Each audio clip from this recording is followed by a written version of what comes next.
ముఖ్యమంత్రి రేవంత్ రెడ్డి అభిమానం పొందిన మంత్రుల్లో సీతక్క ఒకరు. గిరిజనుల నాయకురాలుగా అట్టడుగు స్థాయి నుంచి రాజకీయాల్లో ఎదిగిన సీతక్క నేడు మంత్రి స్థాయికి చేరుకున్నారంటే దాని వెనుక అవిశ్రాంత కృషి దాగి ఉందనడంలో ఏమాత్రం సందేహం లేదు. ఆమె తన సామాజిక వర్గ రాజకీయ జీవితంలో అనేక ఎత్తుపల్లాలు చూశారు. సీఎం రేవంత్ రెడ్డి ప్రభుత్వం ఏడాది పూర్తి చేసుకున్న సందర్భంగా మంత్రి సీతక్క పనితీరు ఎలా ఉంది? తన శాఖల మీద కంటే ప్రతిపక్షాలకు కౌంటర్ ఇవ్వడానికి ఆమె ఎక్కువ ప్రాధాన్యత ఇస్తున్నారనే దానిలో ఎంత నిజం ఉంది? పంచాయతీరాజ్, మహిళా, శిశు సంక్షేమ శాఖలను నిర్వహిస్తున్న సీతక్క ఎంత మేరకు ప్రజల ఆకాంక్షలను నెరవేర్చారు? సాక్షి స్పెషల్ స్టోరీలో ఇప్పుడు చూద్దాం. తెలంగాణ రాజకీయాల్లో సీతక్కది ప్రత్యేకమైన మార్గం.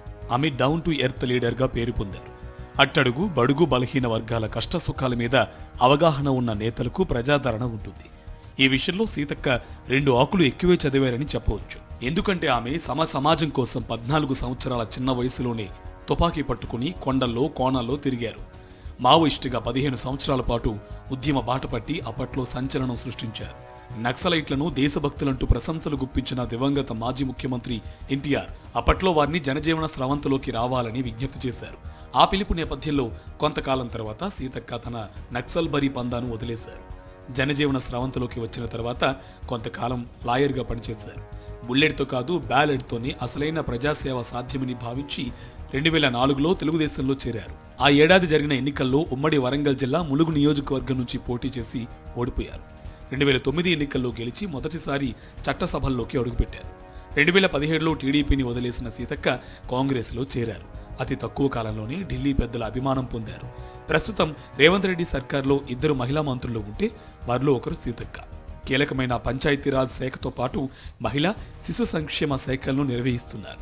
తమ ప్రభుత్వం ఇందిరా మహిళా శక్తి పథకాన్ని తీసుకొచ్చిందని, దీని ద్వారా 1 కోటి మంది మహిళల్ని పారిశ్రామికవేత్తలుగా తయారు చేయాలనేది తమ సంకల్పమని ఆమె చెబుతున్నారు. ప్రభుత్వ పరంగా కేటాయించే పనులను మహిళా సంఘాలకు కేటాయించాలని నిర్ణయం తీసుకున్నారు. పంచాయతీరాజ్ చట్ట సవరణకు సంబంధించిన కసరత్తు పూర్తి చేశారు.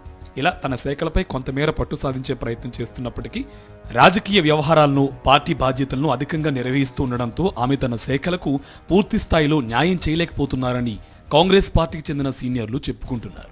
పార్టీ పరమైన బాధ్యతలు ఎక్కువగా నిర్వహిస్తూ ఉండడం, ఆదిలాబాద్ జిల్లా ఇన్ఛార్జి మంత్రిగా అక్కడ రాజకీయాలను చక్కబెట్టాల్సి రావడం, సొంత జిల్లా అయిన ఉమ్మడి వరంగల్ జిల్లాలోని పలు నియోజకవర్గాల్లో పార్టీ పరమైన సమస్యలను పరిష్కరించాల్సి రావడం సీతక్కకు భారంగా మారాయని ఆమె అనుచరులు చెప్పుకుంటున్నారు. కరోనా మహమ్మారి కల్లోల సమయంలో కొండలు, కోణలు తిరిగి ఆయా ప్రాంతాల్లోని గిరిజనులకు అండగా నిలవడంలో సీతక్క ప్రత్యేకతను కనబర్చారు. ఆ విషయంలో అప్పట్లో పలువురు నేతలకు ఆదర్శంగా నిలిచారు. ఆ సమయంలో సోషల్ మీడియాలో యాక్టివ్గా ఉంటూ కరోనా తాజా సమాచారాన్ని పంచుకుంటూ అందరికీ ధైర్యం చెప్పారు.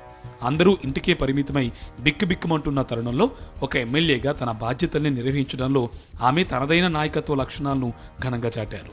ప్రతిపక్షంలో ఉన్నప్పుడు ఎక్కడ ఏ సమస్య వచ్చినా నేను ఉన్నానంటూ సోషల్ మీడియాలో ప్రత్యేకమైన సీతక్క ఈ మధ్యకాలంలో సోషల్ మీడియాకు దూరంగా ఉంటున్నారు. అధికారంలోకి వచ్చిన తర్వాత సోషల్ మీడియా వేదికలను ఉపయోగించడం మానేశారు.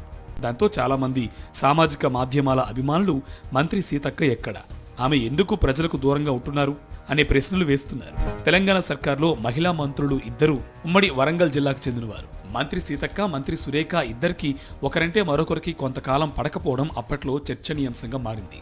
మేడారం జాతర, లోక్సభ ఎన్నికల్లో ఈ 2 మధ్య విభేదాలు పబ్లిక్గా బయటపడ్డాయి.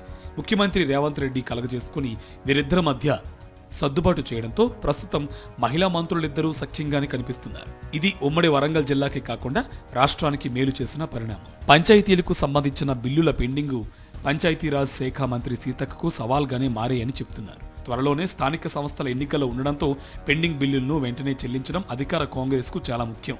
లేకపోతే రాబోయే ఎన్నికల్లో అవి పార్టీ విజయంపై ప్రభావం చూపుతాయి.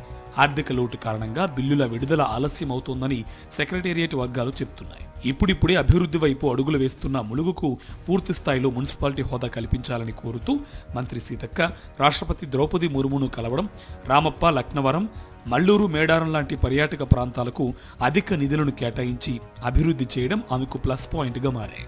అంతేకాదు ఆమె నిత్యం కార్యకర్తలకు, నాయకులకు అందుబాటులో ఉంటూ వారి కష్ట సుఖాలను తెలుసుకుంటూ ఉండడం, వివాదాలకు ప్రాధాన్యత ఇవ్వకుండా అందరినీ సమన్వయం చేసుకుంటూ పోవడం ఈ ఏడాది ఆమెకు కలిసి వచ్చిన అంశాల్లో కొన్నని రాజకీయ విశ్లేషకులు భావిస్తున్నారు.